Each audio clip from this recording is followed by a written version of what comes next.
All right, Unit 8.4, Democracies in the 1920s. We've really talked about over spring break the philosophies, literature, art, the age of anxiety that is really going to encompass the world post World War I through World War II and up. But we need to come back to the political sphere at the end of World War I up to Hitler, which we know will bring us to World War II, or Unit 9. And so it's where we left off politically that we now have this fear of communism. In 1919, the fear of Bolshevism will sweep throughout Europe, sometimes known as the Red Scare, sometimes known as 1919ism, as it is on this slide. Remember, not really an ungrounded fear in that the fact that communists or the social workers said that it would be a worldwide, an internationalist movement, that they would want all the workers of the world to unite.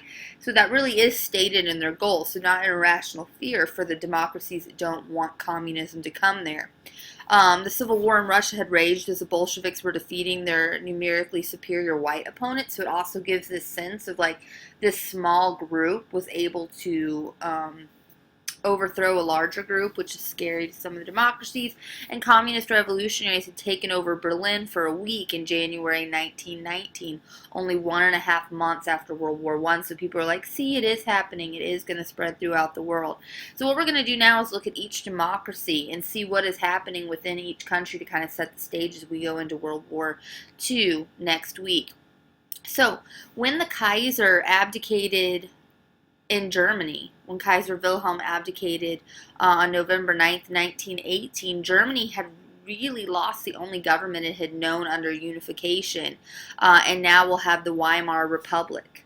So it's the Social Democratic Party. Remember, the SPD had been the largest party in Germany prior to the war that will step up and take control of this new republic on November 9th of 1918, the same day that Kaiser Wilhelm abdicates.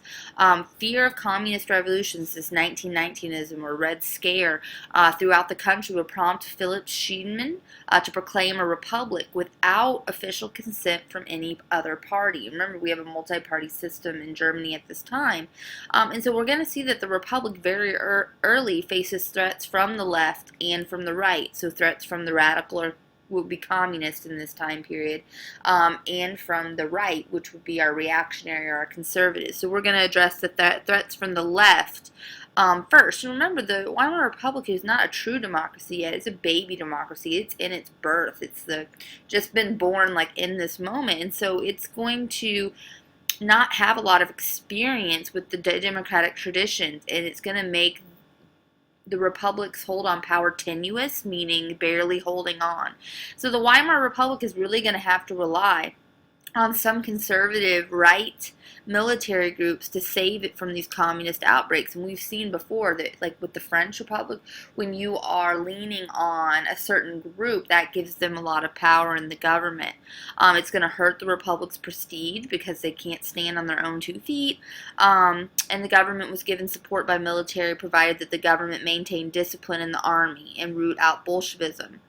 In effect, the Weimar Republic is really going to become a prisoner of the German army. And so we see that that army moves up to be in control again. So just some repetition of some political trends we've seen in the past.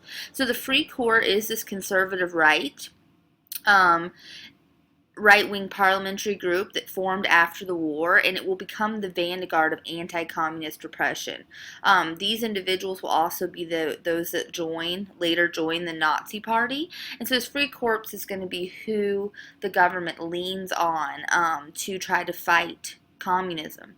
On the other side is the Spartakists, which is the commie group in this time period, a group of communists led by Rosa Luxemburg and Karl Liebknecht, will take control of Berlin for a week in January 1919. So that takes you back up to letter C there under Roman numeral 1 at the very top, where people were really like, Bolshevism, communism is going to take over the world. It was the Spartacist group that took Berlin for a week in 1919. But elements of the Free Corps will crush the communist uprising, killing its leaders. And it's at this point you might want to write in that the Weimar Republic is going to owe those groups on the right for holding back communism. So we start to see this indebtedness. We will have elections, just as in a democratic society. So as the Republic is trying to get on its feet facing these challenges, we'll have elections in January. And so these elections in January are going to create a center-left coalition in charge of running the government. The SPD will have the most seats in the Reichstag, but also share power with the Center Party and the German Democratic Party. So we don't really have this huge majority, but we do have a center-left coalition. The capital will be moved to Weimar to distance the government from the Prussian imperial traditions of Berlin in this time. But really, something we need to address is no matter what political party you were in at this time, you were all in agreement that you hated the Treaty of Versailles, no matter which side that you were on. To Germans of all political parties, the Versailles Treaty represented a harsh, dictated peace to be revised or repudiated as soon as possible. They feel, no matter what party you're in, that this treaty was unfair. It was a stabbing in the back, that it was forced upon them, that they had really no choice. And as we're going to talk in a little bit, what government had allowed it to happen? The Weimar Republic, which is going to be one of the bigger challenges to the Weimar Republic. Remember, the Treaty of Versailles, all of the terms are there, A, B, C, D, E, F, G. We've gone over those before. Number 2 there, just remember that France was the leader in this Treaty of Versailles, was eager to punish Germany, but even more eager to ensure its future security against German aggression. That's wanting to put Germany back in its place, as it had tried to hold it in place for so long until the German unification. But remember, we had Britain, not stopping it, but not as eager to destroy Germany. It's not to punish Germany, but the Brits still know that they need to have a healthy German economy, to have a healthy British economy. And that takes us back to John Maynard Keynes that we talked about with economic theory.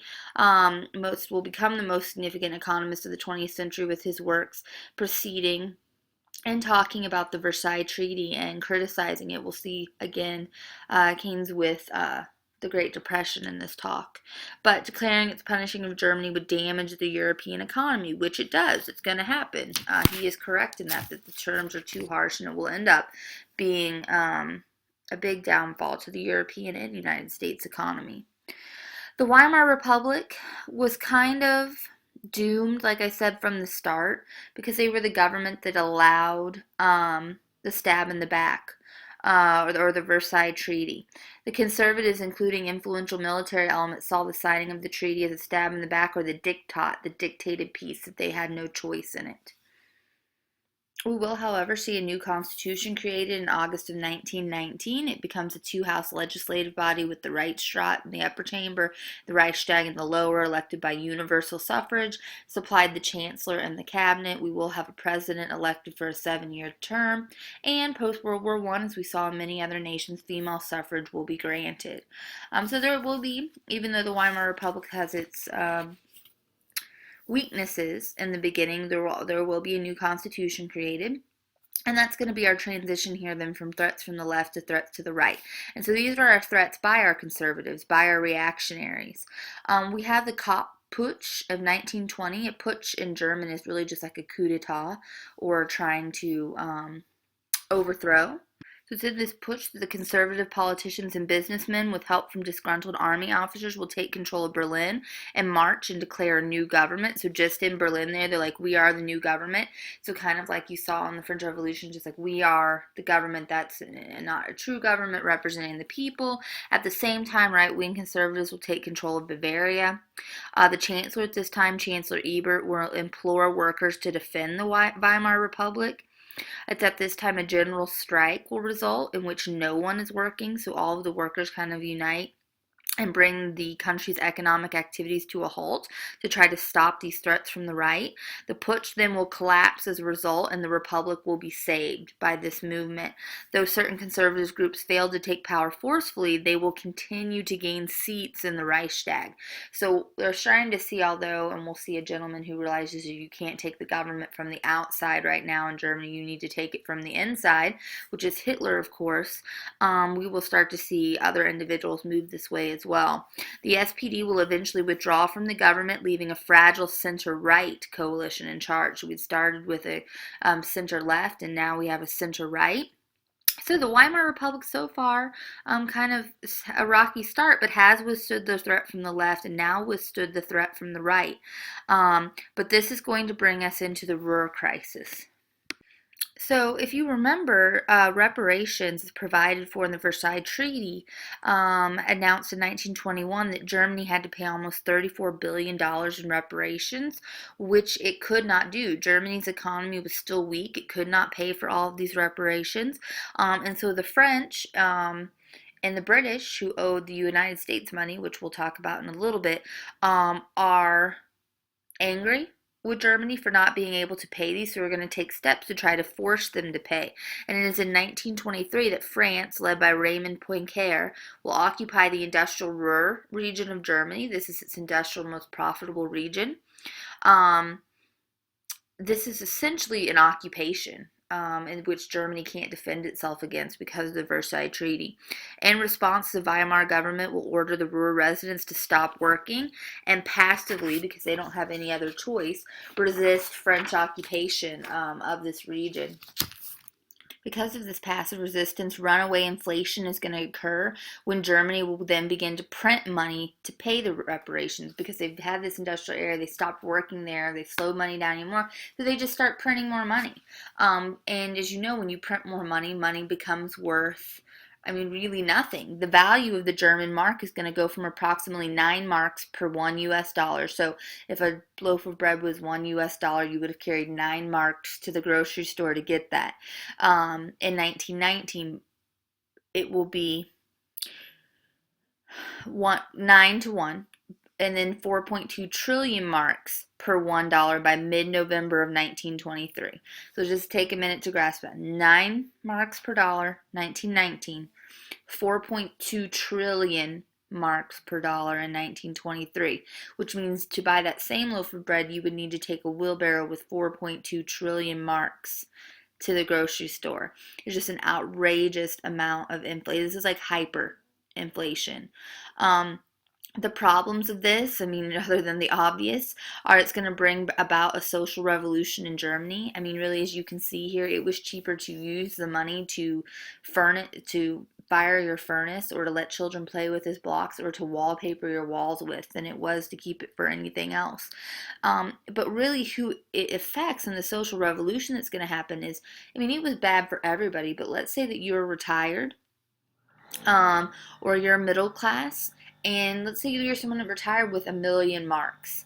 Now your 1,000,000 marks isn't even going to buy you dinner. You're not working. You're not still receiving a check. Middle class that were barely hanging on and like paycheck to paycheck. These people will all be wiped out. Middle class resented the government and blamed the Western government, big business, workers, Jews, and communists for the nation's woes. They need someone to blame. When the economy gets bad here, we turn towards certain groups of people to blame. So they're looking for people to blame for this. It's going to bring about a social revolution. And finally, we're going to see Hitler step in for just a minute. We're going to talk about him more in Unit 9, but just briefly right here, with an event that's going to happen called the Beer Hall Putsch. And so, again, the coup d'etat, social revolution. Later we'll get the whole story in Unit 9, but for right now, what you need to know, in 1923, Adolf Hitler and the Nazi Party are going to fail to overthrow the state of Bavaria. It's going to happen. There's going to be this. They're at a beer hall, they're drinking, they try to stand up and take, they're going to be defeated, and Hitler will be set on trial. He will be found guilty, but he is only going to be given a term of 1 year and will actually only serve 9 months of it, because the judges are very right-winged. His light jail term is going to reflect conservative judges who sympathize with anti-Republican views. And it's in this jail sentence that we will see Hitler, and we'll talk about this more later, write Mein Kampf, for my struggle. And it's where the realization hits him that he needs to find a way to work within the system instead of outside the system. And so we will see 1923 to 1933, he will begin to do that from within the Nazi Party. It is at the same time, in 1923, that Gustav Stresemann is going to assume leadership. He is going to take leadership under the stance that we need to be friendly. We need to stop this passive aggressiveness. We need to quit being a pariah and rejoin the world community. And so he is going to actually call off the passive resistance in the Ruhr region and agree to pay the reparations placed upon Germany in the Treaty of Versailles, but also sought consideration of Germany's ability to pay. So maybe just an adjustment of these reparations. Poincaré of France is going to agree. This will be supported by Social Democrats. And Stresemann is going to restore Germany to the normal status in the European Committee with the Locarno Pact in 1925 that we'll get to in just a second. But before that, we need to talk a little bit about the Dawes Plan of 1924. So just as I said, Stresemann is going to say we need to consider Germany's ability to pay. The Dawes Plan in 1924, the League of Nations, is going to give us a plan that restructured Germany's debt. Britain and France have been saying, as I said earlier, that they're having trouble paying us back for the money they borrowed from us for World War I because Germany isn't paying them. And so this plan called the Dawes Plan will come into action. It's really just a circular plan where the United States would loan money to Germany so Germany could pay back Britain and Britain and France could pay us back. So it restructured Germany's debt with U.S. loans to pay back Britain and France, who likewise pay back the United States. So this results in German economic recovery and is going to get rid of some of this anger and tension. The British and French are going to ease up on the Germans are going to not be a pariah, rejoin the world community. It's going to get rid of some of this make happiness, little happy face here under number 6, although we will see that a lot of this will be undone when the Great Depression comes upon us. But it will allow Germany to rejoin the world community of nations and is going to allow for the Locarno Pact of 1925. So the Dawes Plan is going to allow for the Locarno Pact, which in 1925, which Germany and other European nations agreed to settle all disagreements peacefully. Now the spirit of Locarno is really optimistic. It is going to give a 5-year window of the spirit of peace until the Great Depression and allow Germany to join the League of Nations in 1926. But in return, Germany had to guarantee western borders with France and Belgium. Disagreements over Germany's eastern border with Poland, however, will remain unresolved. And then France and the United States are going to enter into what is known as the Kellogg-Briand Pact of 1928. And this just feeds off of the Locarno Act. And it's going to renounce war as illegal. So where the Locarno Act, it said we'll settle all disagreements peacefully, the Kellogg-Briand Pact is going to be very idealistic and say that war is illegal except for self-defense and will be signed by 62 nations but had no real enforcement mechanism. I mean, what are you going to do? If war is illegal and one of these 62 nations act up, isn't your only recourse to go to war with them if they break the pact? So I mean, super idealistic, but it's in this spirit of trying to repair the world after the horrors of World War I. So that's Germany in a whole and the economic situation going on there, bringing in a little bit of Britain and the United States and France, and we're going to turn our attention just to France for a second. And so France is struggling after World War I as well. Economically, the challenges were similar to those in Germany. The death, devastation, and debt of World War I is going to create economic chaos and political unrest. Remember, most of the fighting had been done in France. Throughout the 1920s, the government's multi-party system was dominated by parties on the right that supported status quo and had the backing of business, army, and church. And in 1926, Raymond Poincaré, that we talked about, as we talked about the Ruhr region, was recalled to office. The government's going to begin to slash spending and raise taxes, restoring confidence to the economy for a little while. It's going to work for a little bit, and there's going to be some optimism in France, but they don't really see that the Great Depression's coming, or nor does most of the world see that it's coming. And so that's France bringing us up there. Next, Great Britain.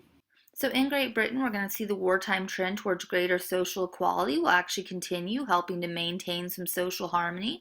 We had the Representation of the People's Act of 1928 that we've talked about that granted women over 21 the right to vote. The Representation of People's Act of 1918 had given women over the 30 the right to vote, so now we're at 21 years of age because women helping during the war, they get kind of this here, thank you for your help kind of thing. So we do have some social harmony. But the concentration of wealth in Britain was more geared towards the top than any other European country. The top 1% own 2/3 of the nation's wealth. So they have a huge disparity in the spread of wealth in Great Britain. Even though social equality is going to continue, we're going to see that the equality of wealth is not. It's going to be very uneven in Great Britain. We'll see that unemployment was Britain's biggest problem in the 1920s, and that goes with like the top 1% owning everything, that industrialism. It was about 12%. It did not recover from economic losses suffered during World War I, which has kept unemployment as a significant problem. And we will see as a result of this in 1926 a general strike to support miners who feared a dramatic drop in their low wages. So they're fearing a drop in their wages. And it's sympathy for this, for them, that other people will strike for them. So like all workers kind of unite and strike to help the miners out. The strike will eventually fail, but the government at this time is going to outlaw such sympathetic labor strikes. So in 1927, the government will say, you can't strike if you are a teacher and the miners want more money. Like, we can't shut down the economy like this. So we will see the unemployment and the social difference, or the monetary differences between social classes, will continue to be a problem in Great Britain. And we will also see the growth of social welfare, or more generous benefits after World War I. The government will provide unemployment benefits to try to help to balance these inequalities to the underemployed, and supplemented these payments with subsidized housing, medical aid, increased old age pensions. This is really going to move us towards a welfare state.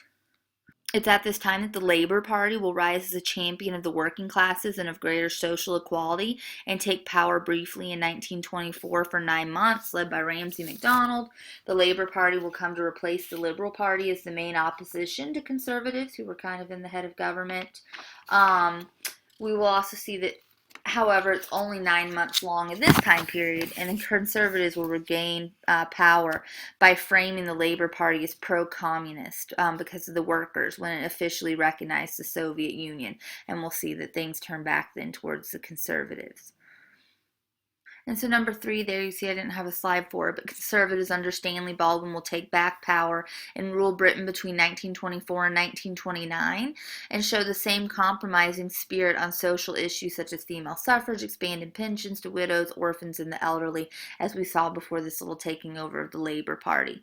We do also have an issue from pre-World War I that we've already discussed a bit, but just in the context of this time period, the Irish question still playing a role here. After the Easter Rebellion of 1916 that we talked about, the extremist Sinn Féin faction gained prominence in Ireland, prompting a civil war between the Irish Republican Army, or the IRA, for a free Ireland, and the Black and Tan, or England's Special Occupation Forces there. Remember, they thought, well, away at World War I, the British wouldn't send troops back, which wasn't true. And so we talked about that. But then in October of 1921, London is going to create the Irish Free State, from which Ulster and Northern Ireland withdrew as part of the British Commonwealth. And in 1922, Britain is going to grant Southern Catholic Ireland full autonomy after failing to suppress a bitter guerrilla war. So we talked about, some of the issues that still belie there, except for a short time in your youth and during my lifetime, where we had a lessening of those tensions there, but tensions still from this time period. We will also see foreign policy-wise that there's a loosening of the empire on which the sun never sets of Great Britain after World War I. It ends its protectorate in Egypt, except for the Suez Canal, and the equality of British dominions such as Canada and Australia are granted. And so that ends Great Britain for us there, and will bring us to something that's going to start kind of United States but go worldwide, the Great Depression, or the GD. We will discuss this more in Unit 9 as well, our last unit, but I would say that one of the biggest causes of the Great Depression in this time is mass production, long-term problems within the U.S. economy, weak international economy, overproduction, mass production, unstable banking, weak industries, and half of all Americans living below the poverty line are really all of our long-term problems. I would say mass production being the root cause, however, because this mass production is then also going to, remember, you went from like artisans making things to like mass production on assembly lines, which at first is good because the prices go low, but then you have more than people can buy. We'd have people taking out credit, so we didn't really realize how many people couldn't afford to buy things, or couldn't pay back the credit. All of those things will happen. It'll equal an overproduction of agriculture in Europe, driving prices down and hurting farmers, and overdependence on credit again, as I said. And then all of this will be compounded by the stock market crash of 1929 that will most likely have triggered the U.S. depression that will spread worldwide. So you have all of these people interested in the stock market and making money, and they're like, we're all making money, let's do this. Kind of like the bubble thing. So they're buy, till the prices go way up, and then someone goes, hey, I don't think my stock is maybe worth this price. And then they sell, and then all these other people sell, and then everything plummets, and things aren't worth anything, and people are losing everything. On top of this, in 1931, Britain will go off the gold standard and 20 other countries will follow suit, so money will no longer be based off of gold. And so, dealing with the stock market crash, people in America are like, well, at least if we're going to, not have money to buy lots of things, we should at least be buying American goods. And so the United States will institute an extremely high Holly Smoot tariff, which said you put high tariffs on anything that wasn't made in the United States. That will result in retaliation by 23 other countries. This will equal tariff wars. This will lead to the spread of the Great Depression out of the United States. It's going to shatter that fragile optimism of the political leaders in the late 1920s. New York bankers will begin recalling loans made to Germany and other European countries, thus exacerbating Europe's economic crisis. So we'll see all of this just plays hand in hand, and then the overall impact on Europe is bye-bye happy face optimism. As I just said, decline of production is going to occur in every country except Russia with its command economy that we talked about when we left off with Russia. And mass unemployment is going to result worldwide. Germany is going to be hit the hardest at 43%, which is going to lead to anger and set the stage for a hero without an answer. A hero to the German people anyway at that time, which will be Hitler in Unit 9. Britain 18%, the United States 25%, so pretty significant numbers there. We will have some attempted remedies in this time period. We'll start off talking about the United States. You probably talked about this a great deal in U.S. history, but Franklin Roosevelt, who's our president this time, will promote the New Deal in the United States, seeking to reform capitalism with increased government intervention in the economy. It influenced certain European countries as well. We'll start to see that will be used by other countries. It's the Keynesian approach is what it will be called later, and it was developed by John Maynard Keynes that we've talked about. It'll be used after 1938 to permanently prop up the economy through public work programs and subsidies. And so what it really is it says deficit spending is okay because now people have paychecks, and if you give people paychecks by going into deficit spending by the government creating jobs, then they will put that money back in the economy. So the government must spend money to save the economy. Pretty much, I'm really shortening the whole philosophy behind this.